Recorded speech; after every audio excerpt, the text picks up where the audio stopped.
todas e a todos que acompanham o canal INAC do Instituto Não Aceito Corrupção. E se você está aqui conosco é porque você também não concorda com esse estado de coisas e queremos fazer alguma coisa para mudar isso. E hoje vamos ter uma mesa diferente, um programa diferente um pouquinho também. Uma mesa muito boa. Aqui estamos com a jornalista Valéria Monteiro, né, que é apresentadora e com destaque na história da televisão brasileira. Foi a primeira mulher a ancorar o Jornal Nacional e esteve à frente de programas como Fantástico e Jornal Hoje, da Rede Globo, além do GNT Fashion. No exterior, trabalhou em Nova York para veículos globais como Bloomberg TV e NBC. E com uma carreira multifacetada que une comunicação, artes e engajamento social, atua hoje como palestrante e produtora de conteúdo. Por favor, cumprimentando a todos, Valéria. Boa tarde, é uma honra estar aqui, muito obrigada pelo convite, cumprimento a todos os panelistas que estão aqui hoje e a todo mundo que vem nos prestigiar com a sua presença. Obrigado pelo convite. O prazer é nosso, com certeza. E estamos aqui também com o professor Aristógito Moura, que é um especialista em ciências e técnicas de governo, consultor e professor nas áreas de estratégia política, planejamento governamental e formação de lideranças. Atua há décadas em campanhas eleitorais, projetos de governo e processos de construção de governabilidade no Brasil e na América Latina. Sua área de especialidade é a inteligência estratégica aplicada a campanhas eleitorais e governos, com experiência em análise de cenários, comportamento político, organização territorial, monitoramento de ambiente digital, gestão de crises e apoio à tomada de decisões de decisão estratégica. Seu trabalho se diferencia nas abordagens tradicionais de marketing político por integrar planejamento estratégico, análise de atores, dinâmica institucional e teoria do jogo político. Trabalhou diretamente com Carlos Matos nos cursos originais de planejamento estratégico situacional e ciências e técnicas de governo, atuando na formação de dirigentes e equipes governamentais em diversos países da América Latina.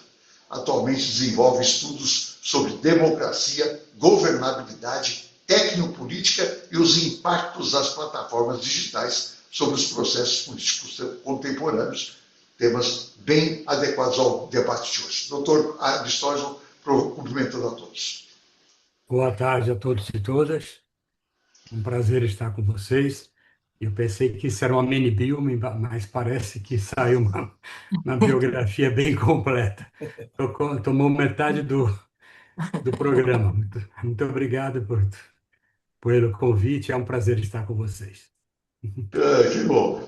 Todos aí realmente têm muito a mostrar de verdade de bagagem. Tá? Mas vamos seguindo. Estamos aqui com o doutor Paulo Sérgio Brantes de Carvalho Galícia, desembargador do Tribunal de Justiça de São Paulo, ex-presidente do Tribunal Regional Eleitoral de São Paulo no biênio 2021-2023 e membro fundador do Instituto Não Aceito Corrupção. Por favor, doutor, cumprimentando a todos. Boa tarde a todos e a todas, especialmente ao Antônio Carlos, que conduz o nosso programa, aos meus ilustres colegas aí de mesa, né? Eu fico até o meu currículo é muito pequeno em relação aí ao brilhantismo dos meus colegas, mas vamos tentar contribuir para um bom debate. Boa tarde a todos. Excelente. Nem vamos falar da bagagem de cada um aqui, todos têm muita bagagem. E estamos aqui também com o doutor Murilo Bórcio Battaglia, que é doutor em Direito pela Universidade de Brasília, pró-reitor de pesquisa, extensão e internacionalização no Centro Universitário Estácio de Brasília. Por favor, cumprimentando. Obrigado, doutor Antônio. Uma satisfação estar aqui novamente com vocês, contribuir aqui com o INAC e também com essa mesa repleta de estrelas, né? Então, muito obrigado pela oportunidade. E coisa boa. E aqui, Antônio Carlos Fernandes Júnior, presidente da CONACAT, a Confederação Nacional das Carreiras e Atividades Típicas de Estado, um dos criadores do movimento Basta, membro do Conselho Consultivo da USC, da Universidade de São Caetano do Sul, e, enfim, com uma bagagem também para tentar acompanhar esse grupo aqui um pouco. Amigos, temos um lembrete importante antes de iniciar o debate, que foram prorrogadas até 2 de julho as inscrições para participar do 6º Prêmio de Integridade do INAC, do Instituto Não Aceito Corrupção. Uma iniciativa que reconhece e valoriza ações, projetos e profissionais comprometidos com a ética, a transparência e a responsabilidade. Nessa edição, o prêmio contempla as seguintes categorias, anote aí: academia, tecnologia e inovação, boas práticas em governança, jornalismo investigativo, comunicadores locais, experiência profissional, integridade no esporte ou na cultura e deu certo. Para mais informações, regulamento e inscrições, acesse o nosso site www.premioinacdeintegridade.com.br. Amigos, todos que acompanham os programas do Instituto Não Aceito Corrupção têm um formato normalmente de questões separadas, de abordar várias questões diferentes. Mas hoje nós vamos fazer uma proposta de debater e discutir de forma suprapartidária a importância do poder legislativo para a democracia e para a representação plural da sociedade. Mais do que disputa entre governos, o foco é refletir sobre o papel do parlamento como espaço de diálogo, fiscalização e construção coletiva. Já dizia Ulisses Guimarães, se você acha ruim o atual Congresso, espere até ver o próximo. E a reflexão reforça a necessidade de conscientização da sociedade sobre a importância do voto e da participação política. O debate também pretende abordar os desafios atuais da democracia diante da influência das redes sociais, da inteligência artificial, da desinformação e outros grupos de pressão que impactam o processo eleitoral. O voto consciente é instrumento de transformação política e social. Para isso é fundamental que a população compreenda as diferenças entre os poderes. O executivo administra e executa políticas públicas, o legislativo cria leis, fiscaliza o governo e representa os interesses da sociedade. Uma democracia forte depende de cidadãos também bem informados, críticos e participativos. Por isso, compartilhe e faça mais pessoas participarem dessa discussão tão importante que vamos abordar hoje. E eu vou começar pela jornalista Valéria. Eu teria aí algumas perguntas, mas eu acho que eu vou primeiro que concentra uma série de questões. Como que você acredita que a imprensa pode atuar na conscientização da população sobre a importância das eleições legislativas e do papel do Congresso na democracia, Valéria? Já me jogou no fogo logo de primeira, né? Eu acho que o jornalismo ele tem um papel muito importante hoje na verificação dos dados, no combate à desinformação, como você disse, na busca da coerência daquilo que se fala e daquilo que é feito, na exposição daquilo que é prometido versus aquilo que é entregue. O voto consciente, vocês me mandaram aí uma lista de temáticas, né, e que falava de voto consciente. O voto consciente ele começa com o primeiro voto de um jovem, e esse jovem ele está muito exposto. Ele é o jovem quem domina melhor as redes sociais, mas é ele também que está mais exposto à desinformação.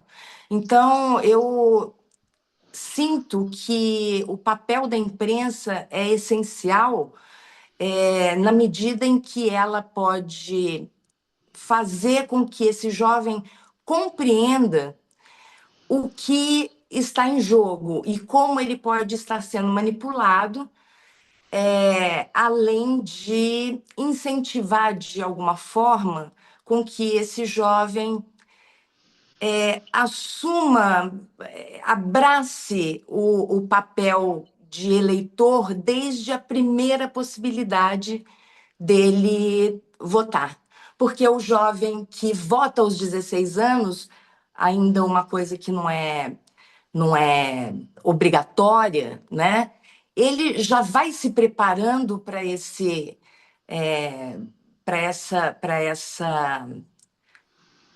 eleição que hoje, em 26, vai ser uma eleição enorme. O jovem é aquele que sempre mandam nele, né? E ele vai aprender a assumir um papel de mudança num mundo que sempre mandou nele. Ele também exercendo esse. É um exercício de poder, né? Um exercício de poder não só sobre ele mesmo, mas sobre todas as pessoas, sobre todo o país. Então, eu acho que a imprensa ela tem um papel fundamental, essencial, em abrir essas diversas nuances para esses jovens e para o eleitor em geral, que muitas vezes está desacreditado, né, do que está acontecendo no país, e com muita razão. Dentro disso, como combater essa desinformação e incentivar o voto consciente de uma forma bem objetiva, doutora jornalista Valéria? Combater a desinformação não é uma coisa tão fácil, né? Porque uma vez que você não está preparado para pesquisar, porque eu acho que a cidadania é muito mais pesquisa do que sentimento. Eu acho que você saber que você precisa pesquisar para ver o que tem fundamento com uma carga tão grande, tão ampla de informações, às vezes distorcidas só um pouquinho, né? Às vezes não é uma informação completamente errada, então ela parte de um princípio que é até inteligente, até questionável, e daí aquela mudadinha que muda o contexto de uma informação verdadeira para uma desinformação requer que as pessoas queiram ativamente ir em busca, pesquisando as informações. Então, não só o jornalismo pode fazer isso independentemente, o jornalismo também tem uma porção de ligações, se ele está dentro de um complexo corporativo com interesses políticos. Então, é importante que o jovem, que o eleitor busque as próprias informações e não só assimilem tudo o que é dito, porque hoje em dia o consumo de notícia e de informação não vem naturalmente só do jornalismo ou da imprensa, ele vem de todos os lugares, vem da internet, vem do WhatsApp, do tiozinho do WhatsApp, que passa adiante uma informação que está distorcida. Então, é importante que haja essa busca ativa essa pesquisa do que é ou não informação relevante, informação acurada. Então, você que está acompanhando o canal INAC nesse programa, o objetivo, você vai observar, é que essa aqui são pessoas profissionais muito experientes que vão tentar trazer com que a sociedade se aperceba da importância do voto no legislativo, de elegermos um bom legislativo.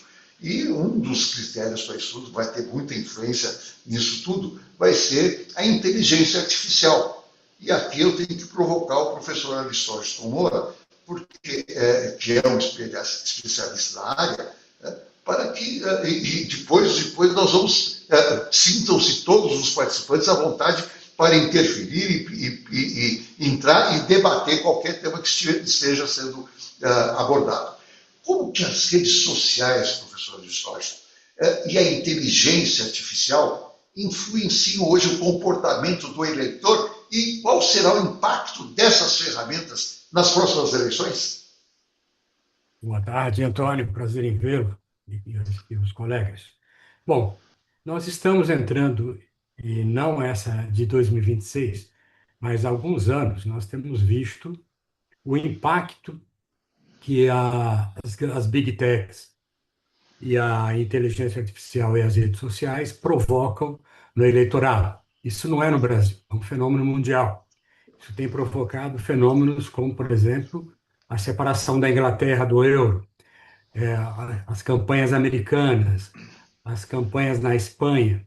Então, é uma interferência muito grande, porque a gente ainda não entende que não somos mais só um conjunto de atores conhecidos disputando poder, que eram partidos políticos e personalidades que se dispunham a participar do debate público.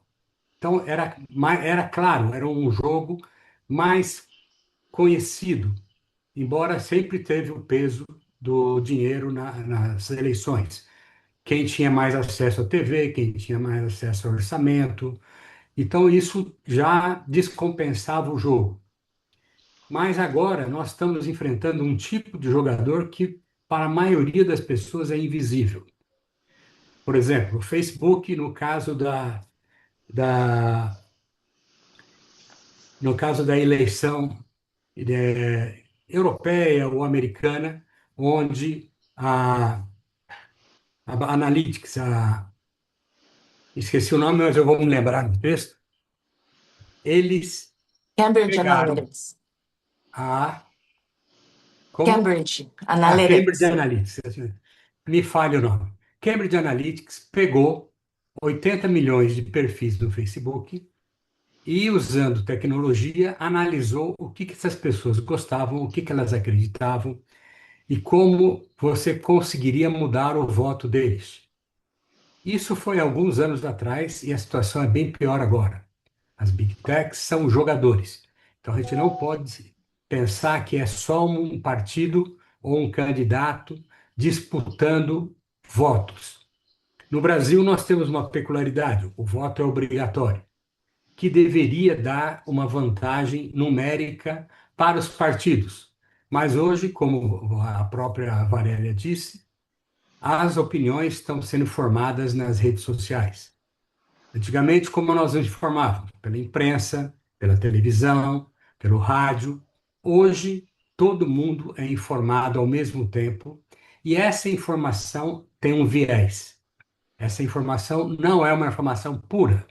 Por exemplo, assim, o grande problema dos verifica, da Folha, da Lupa, é dizer esse fato é mentira. Porque a sofisticação é tão alta, feita pela inteligência artificial, que mudando vírgulas, pontos ou palavras, aquela informação que pode ser verificada, ela é falsa, porque conduz a um viés de que bate na crença e bate na vontade das pessoas. Ou seja, é muito complicado eleições. Então, quando o Antônio Carlos traz o legislativo que nós queremos, nós temos que filtrar isso, porque principalmente a esquerda, a parte social da sociedade, está perdendo para a direita, ou seja, as big techs estão sendo capturadas pela direita. Então, isso é típico, é claro, é um exercício de poder que a esquerda ainda não conseguiu fazer, Então, sair daí não é uma questão só ideológica de direita e esquerda, mas quem domina a informação, quem domina a formação dessa informação. Então, aí eu chamo Antônio Carlos a uma experiência que nós temos de muitos anos em sindicatos e organizações sindicais, que tiveram um peso muito grande no pós-ditadura no Brasil. Criaram um ambiente democrático que nós vivenciamos até pouco tempo atrás. Por quê? Porque as pessoas tinham acesso à informação verídica e descobriam que um governo que é com viés social, ele está preocupado com o coletivo, diferente de um governo ou de uma orientação política que está interessado em questões próprias e egoístas, né? Mas como é quem está com as questões próprias egoístas com o poder na informação, está fazendo com que os benefícios sociais que esses anos pós período ditatorial no Brasil fossem um período de efervescência democrática, onde tivemos participação de mulheres, negros, LGBT, pessoas com deficiência, encontraram espaço na sociedade. E já os governos de direita não reconhecem isso e não se preocupam com essa parte.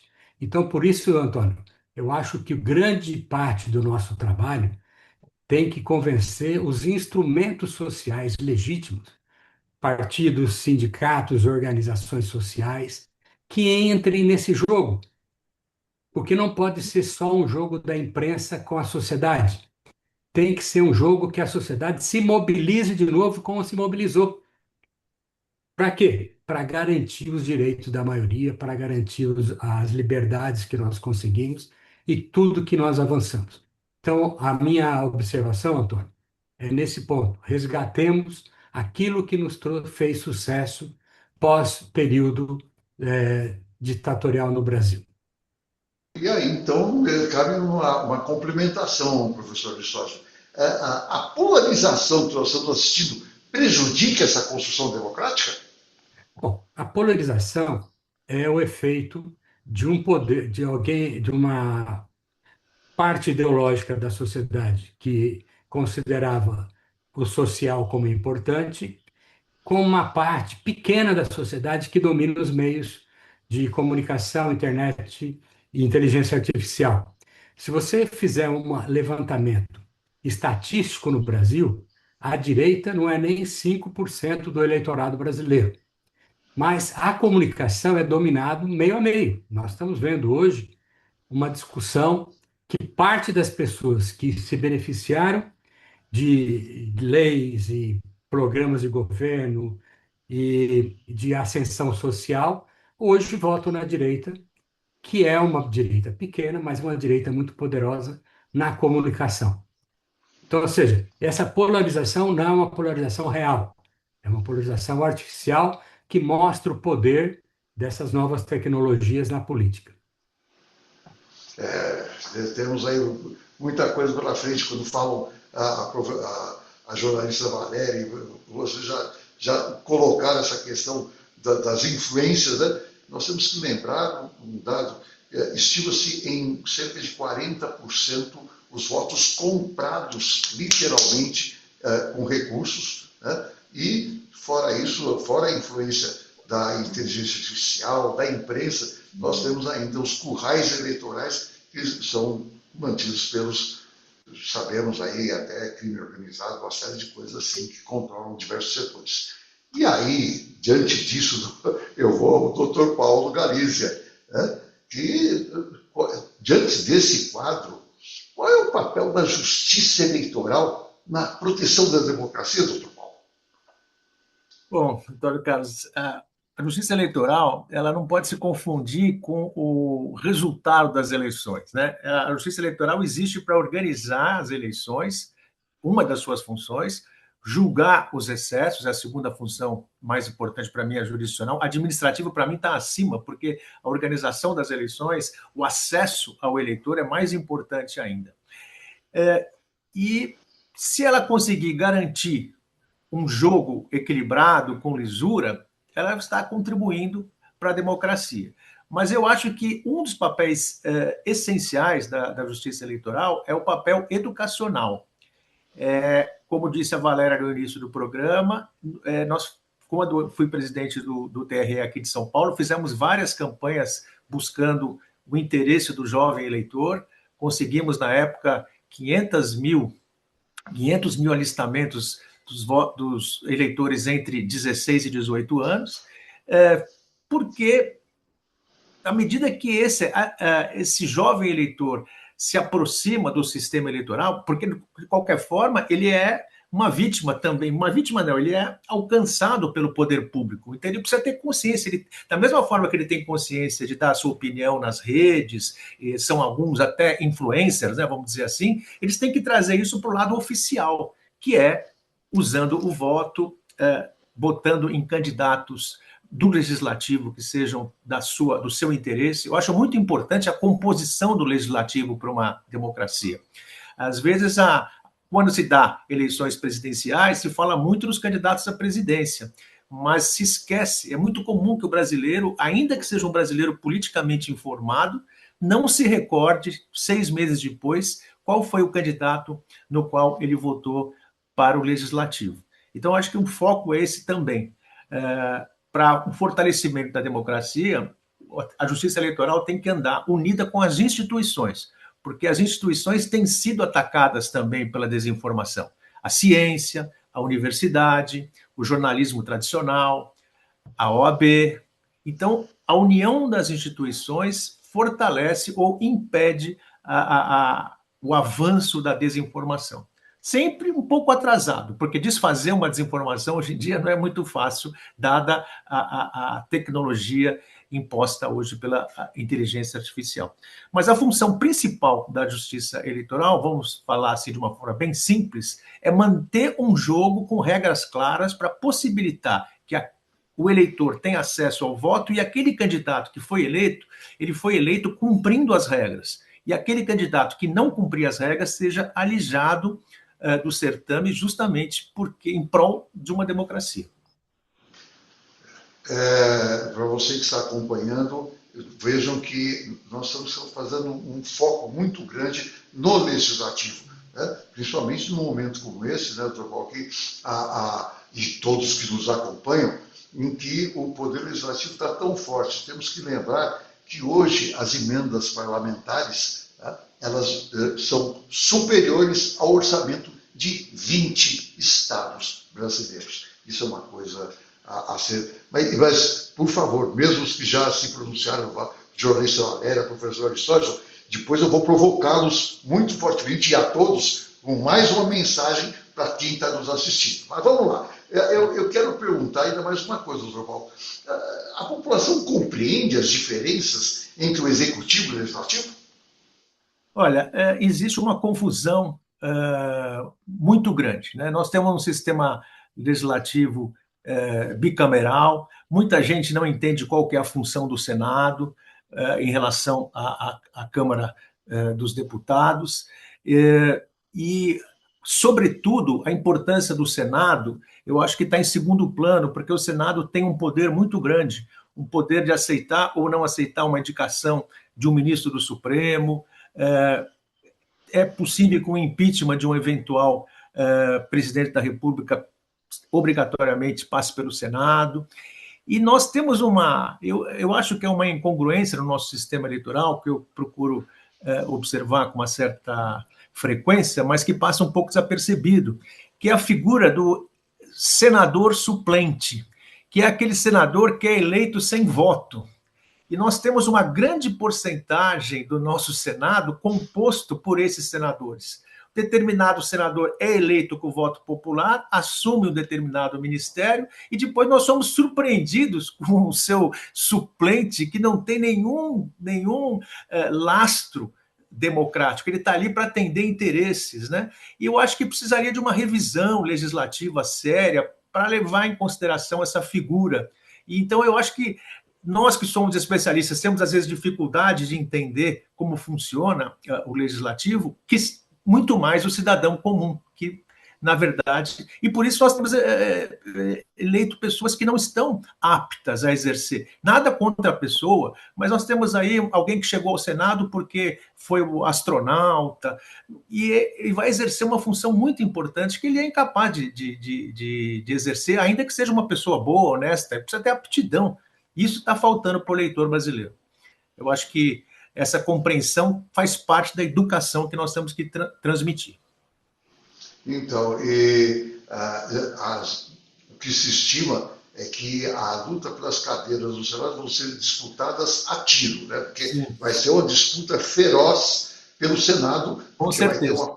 Vai ter uma participação muito grande. Quanto aos suplentes, eu não vou entrar em detalhes não, mas nem sempre são só representantes de interesse. Infelizmente, na maioria das vezes assim o é, mas nem sempre, infelizmente, são. Mas temos que dar uma atenção a essa questão, sem dúvida alguma.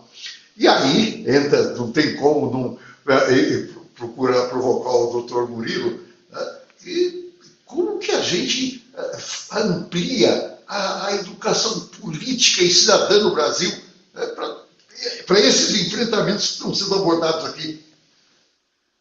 Doutor Antônio, é bem interessante esse debate, né, de provocar como que a gente pode ampliar, né, a questão da educação política aqui no país. A gente pode lembrar um pouquinho na história, né? Existe aí um filósofo político que chama Benjamin Constant, que falava da liberdade dos antigos e a liberdade dos modernos. E em relação à liberdade dos antigos, a população naquela época em Atenas, né, quem era considerado cidadão ficava votando, ficava participando ativamente da esfera pública naquele ambiente. Depois, na liberdade dos modernos, em virtude da complexidade da sociedade, a gente tem aí a questão da representação. E, junto com a questão da representação, né, a população passou a ter uma prioridade em relação à vida privada, né? Então, a esfera pública ou os aspectos da vida pública, política, passaram a concorrer com as questões privadas, o que é legítimo, né? E, assim, da sociedade e assim por diante. Só que a gente observa que muitas vezes, a esfera pública, no sentido que eu falo aqui de o que está acontecendo na política mesmo, as decisões sendo tomadas, deixam de ter a importância pela população, né? E a população, às vezes, deixa de ter conhecimento sobre o que está acontecendo hoje, ontem, né? O que saiu de notícia, por exemplo. Então, isso é muito importante a gente relatar aqui. E como que a gente pode, né, tentar mudar um pouco isso, né? Existem aí vários papéis de universidades, né, tentando trazer um aspecto social, que a gente chama aí de projetos de extensão, trazendo a educação política, né? Eu destaco aqui a professora Rita Biazon, aqui do INAC, né? Ela foi minha orientadora na Unesp em Franca, né? E a gente coordenava um projeto de política para jovens. Então, a gente ia para as escolas públicas e ensinar o que faz o executivo, o legislativo, o judiciário, como os meus colegas comentaram aqui. Além disso, aqui na Universidade de Brasília, a gente também tem um projeto que é Política na Escola, para incentivar a educação básica, né, sobre esses elementos também. Então, o papel das universidades eu destacaria também como um ponto relevante. Além disso, né, papéis institucionais, né, o próprio Congresso Nacional, por meio das escolas de governo, né, a própria ENAP, escola de governo, a gente tem aí a possibilidade de oferecer cursos para a população, né, realizar para entender um pouco mais desse funcionamento. Então, esses são mecanismos que a gente encontra aqui viáveis e acessíveis para a população nesse cenário, né? A gente vê aí num cenário que está totalmente imbuído da tecnologia, como a doutora Valéria comentou aqui, né? E os colegas também comentaram, e a produção de informação é multidirecional agora. E para a gente poder filtrar aquilo que é verídico ou não, é muito difícil, né? Então, tendo esses elementos, tendo essa formação, isso já nos capacita, né? E nos indica o caminho a seguir e como que a gente pode filtrar essas informações também. Então, eu veria por esse lado, né? Essa possibilidade de formação, seja pela própria sociedade, instituições da sociedade ou instituições políticas mesmo, promovendo nessa educação para que a gente possa se conscientizar ainda mais sobre o que está acontecendo no país, né? Como que a gente pode participar disso, né? Eu acho essencial esse tema. Dentro disso, doutor Murilo, como é que o voto consciente, por exemplo, pode transformar a sociedade? Então, é justamente nessa conscientização, nessa sabedoria da importância do voto, né? A gente tem várias formas de participar da política. Existem vários autores, né? Robert Dahl, né? Por exemplo, que fala de elementos de uma boa democracia, eleições livres e justas, a questão de poder concorrer aí aos cargos políticos, né? A questão da liberdade de expressão e a liberdade de informação, que envolve a liberdade de você buscar informação, transmitir informação, né? Receber a informação. Então, são elementos básicos que a gente tem para que a gente possa ter essa consciência. O que cada candidata fez, né, na sua história, quais são as propostas políticas, né? Muitas vezes a gente vê muitos ataques pessoais, mas cadê as propostas, né? Então, o voto consciente passa por essa visão de eu buscar as informações, onde eu vou buscar as informações, né? Para eu ter essa tomada de decisão no momento da minha participação cidadã do voto. Se lembrando também que o voto é um grande direito que a gente conquistou, que a gente retomou aqui no país, e além desse momento específico de votação, a gente tem outros mecanismos também para participar ao longo do governo, né? Então aí a gente tem iniciativas do próprio Congresso, né? Já que a gente está falando do Poder Legislativo, iniciativas para a gente participar, como o e-cidadania, né? O e-participação, são mecanismos, canais que eles abrem para a gente poder apoiar ou não um projeto de lei, né, ver o que está acontecendo, além desses cursos que a gente comentou aqui anteriormente. Então, o voto consciente passa por essa liberdade de informação, eu saber o que eu posso, né, como que a minha decisão ela vai impactar todo um conjunto de pessoas e não somente a mim, né? Então, é por aí que a gente pode caminhar. Eu posso Deve. fazer um adendo aqui? Deve, Valéria, por favor. Porque eu concordo com tudo que foi dito aqui e eu acho que a gente tem essas ferramentas e antes de votar para buscar esse voto consciente, era necessário que as pessoas consultassem o TSE, vendo a ficha dos candidatos, os próprios projetos, os planos de governo. A gente aqui está falando de legislativo, né? Mas tudo que fica prometido ali fica registrado, tem um lugar onde está registrado ali. A necessidade de se precaver de manipulação, ela é muito importante. E a própria IA, que é sempre levada como algo contrário a nós, ela pode ser utilizada para esse tipo de pesquisa. Você pode colocar na IA, isso aqui é correto? Essa informação é confiável? A IA ela pode te ajudar e abrir perspectivas de pesquisas que poderiam ser muito complexas para uma pessoa normal, e os jovens, principalmente, eles têm condição, eles sabem pesquisar, da mesma forma que eles pesquisam para comprar alguma coisa, eles podem pesquisar e ver como votaram os deputados ou senadores em questões que são importantes para eles. Quem são essas pessoas e serem ficarem menos expostos a essa manipulação de, de candidatos que muitas vezes compensam o fato de não ter um currículo com a capacidade de manusear essas redes, essas ferramentas. E também uma outra coisa que a gente normalmente não fala é que a cidadania ela não acaba na hora do voto. Depois do voto, você deveria, ou as pessoas, né, os eleitores, deveriam continuar, depois que sabem aquilo que foi prometido a eles e tudo mais, continuar cobrando daquelas pessoas em quem eles votaram, em quem nós votamos, aquilo que foi prometido e aquilo que não foi entregue. Isso é parte da cidadania também. E esse é um desafio e tanto, né, Valéria? Porque o debate público, né, perdeu qualidade nos últimos anos, não é isso? Não houve essa perda de qualidade do debate, jornalista Valéria?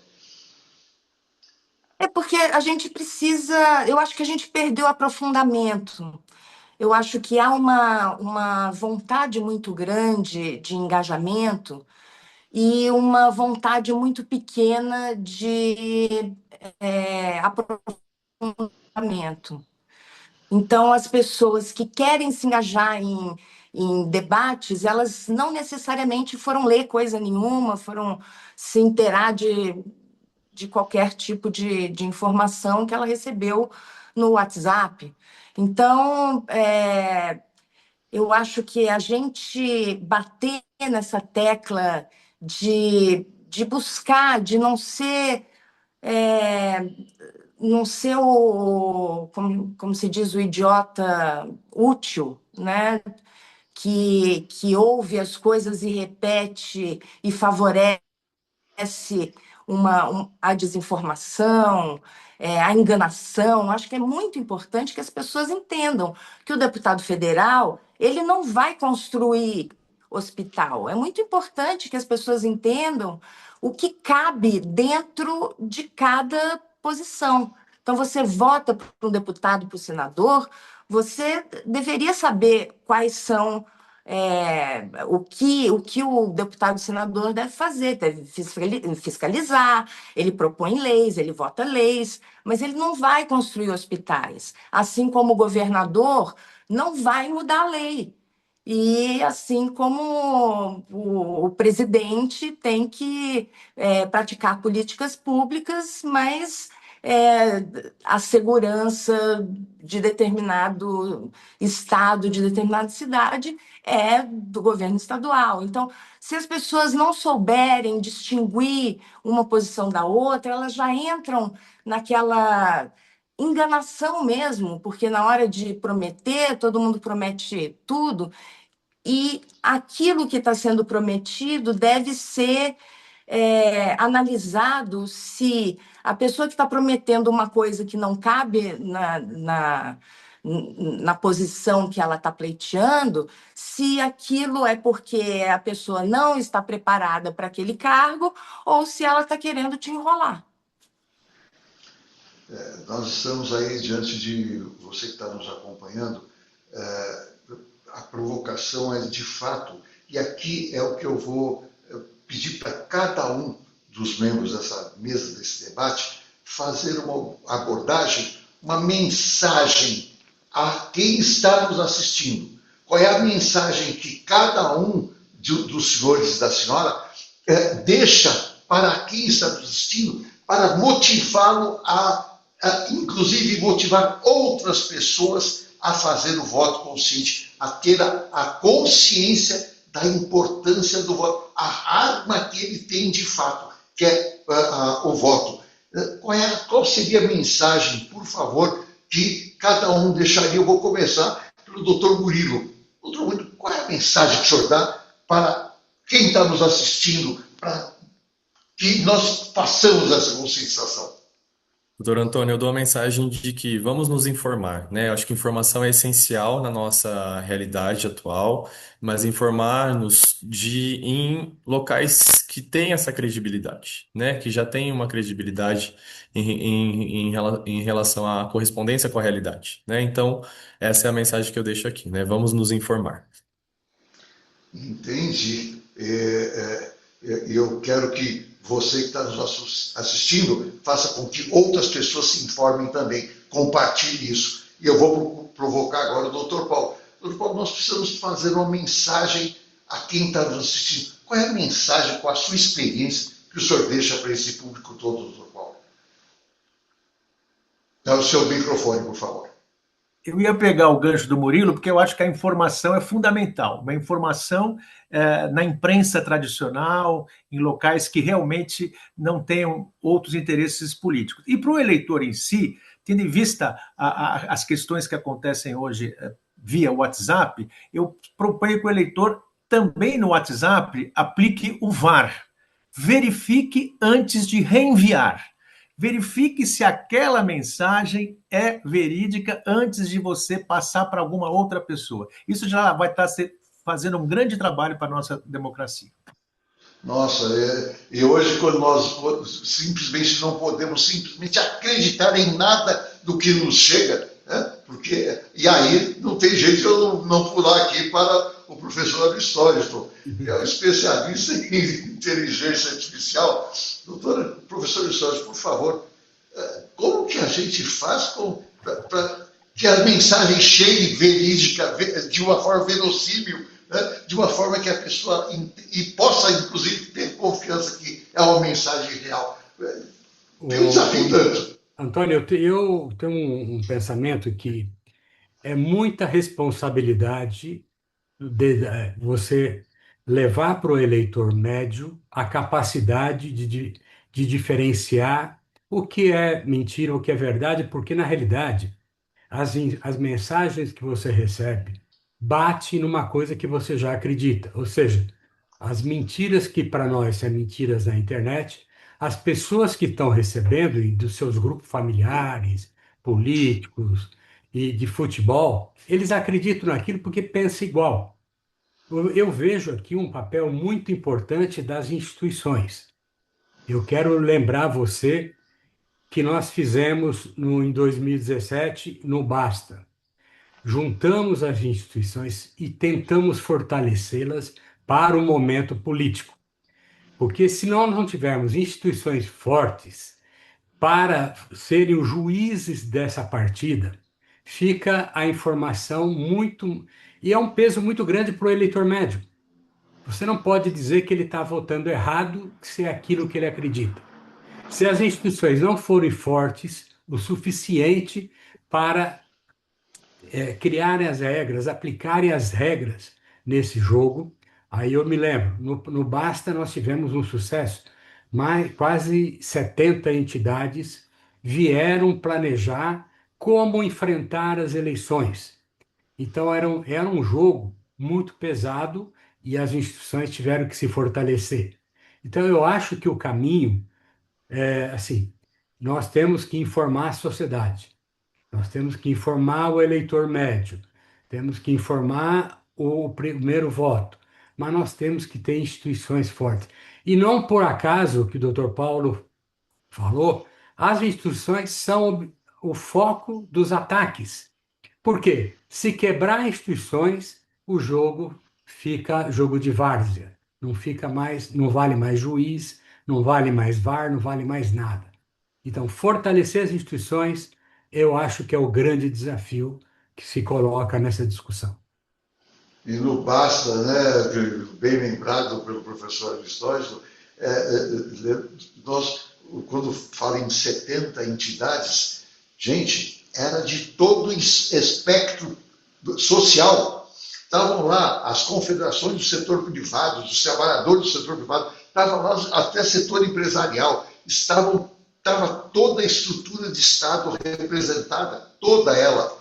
Era uma coisa impressionante. E sentavam-se um do lado do outro, categorias que normalmente, historicamente, são antagônicas, né? E que sentavam um do lado da outra e faziam... E o professor Aristóteles foi um dos grandes organizadores e criadores do Basta. De fato, naquela ocasião, tivemos um grande trabalho. Então, amigos, fica essa questão colocada para cada um que nos acompanha. O voto é a sua mais importante arma, é o que mais... é a condição que cada um de nós tem de influenciar as decisões que são tomadas. Porque quem toma as decisões é levado lá por nós, pelo nosso voto. São eles que tomam essas decisões. Então, está sim na nossa mão a condição de fazer a mudança tão necessária e não deixar acontecer, volto a dizer, com todo o respeito aos parlamentares, não deixar acontecer o tristemente vaticinado por Ulisses Guimarães. Se você acha ruim o atual Congresso, espere até ver o próximo. E o pior, amigos, temos parlamentares de peso tá? Em todo o espectro ideológico, sem distinção, que tem parlamentares que acham que o próximo Congresso pode ser, de repente, o ápice do tristemente vaticinado por isso. Eu sei que o professor Listório tem uma visão um pouco diferente dessa. Pode até me corrigir, professor, por favor. O senhor pode até me corrigir, que eu sei que tem uma visão diferente. Eu tenho uma visão poliana. Eu acho que o desgaste desses enfrentamentos que nós tivemos nos últimos anos tem provocado, em parte da sociedade, uma reflexão. Ou seja, nós não podemos piorar. Então, assim, nós temos que resgatar que parte desses eleitores são influenciadores. Não só esses influencers de internet, que vendem coisas, bets, essas coisas, mas gente de opinião e gente preocupada com o que está acontecendo na política. Então, a minha visão poliana do processo é que nós tendemos a melhorar. E nós estamos vendo no mundo isso. A questão no leste da europeu, que saiu de uma ditadura de direita para uma centro-direita, mas já é uma volta para o eurocentrismo, já é uma questão. A própria zona do euro refletindo sobre suas posições extremistas em relação ao comércio, em relação à migração. O que nós estamos vendo no mundo, né, é uma reação ao extremismo que tenha afetado muito a nossa vida, né? Nós tivemos aqui, estamos discutindo ainda influência de um país sobre as tarifas mundiais, mas há um refluxo. Eu penso que esse refluxo a gente já vai senti-lo nessas próximas eleições. Essa é a minha visão otimista.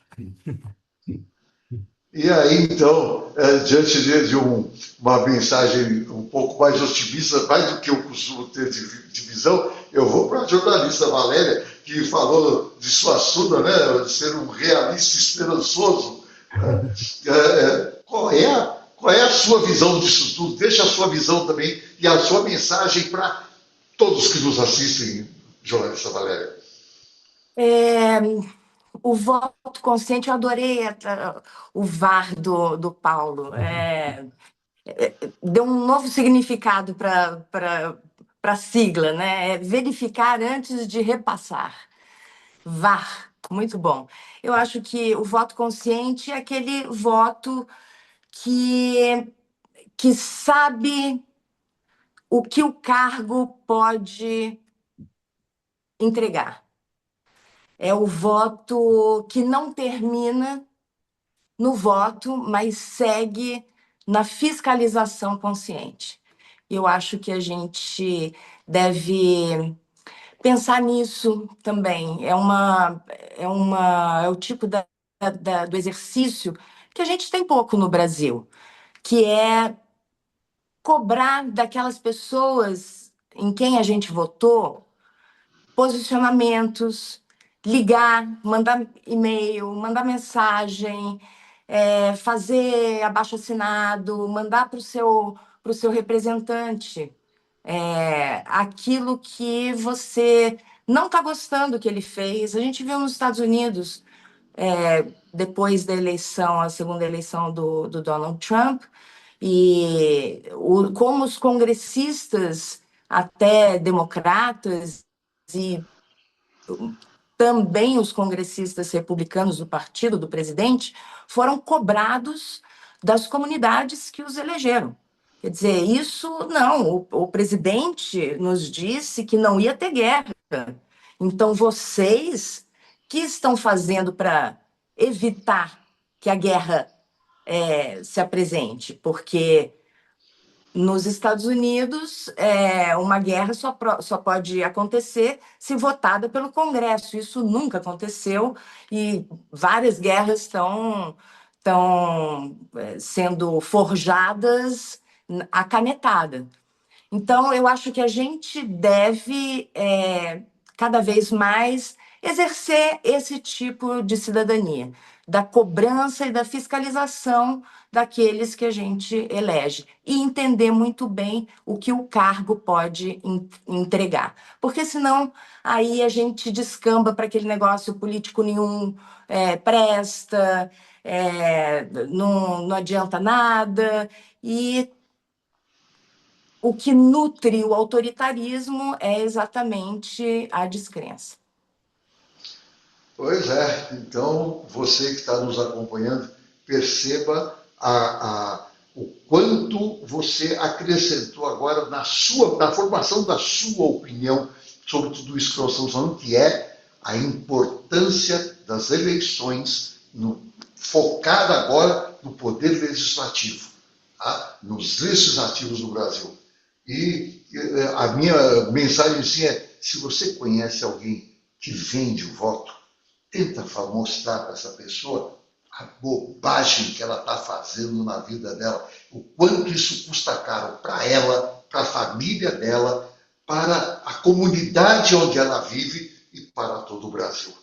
E com isso, amigos, nós vamos fechando mais um canal do Instituto Não Aceito Corrupção, lembrando que foram prorrogadas agora até dia 2 de julho as inscrições para participar do 6º Prêmio de Integridade do Instituto Não Aceito Corrupção, do INAC. Tá? Espalhe essa informação e para mais informações também, regulamento e inscrições, acesse o nosso site www.premioinacdeintegridade.com.br.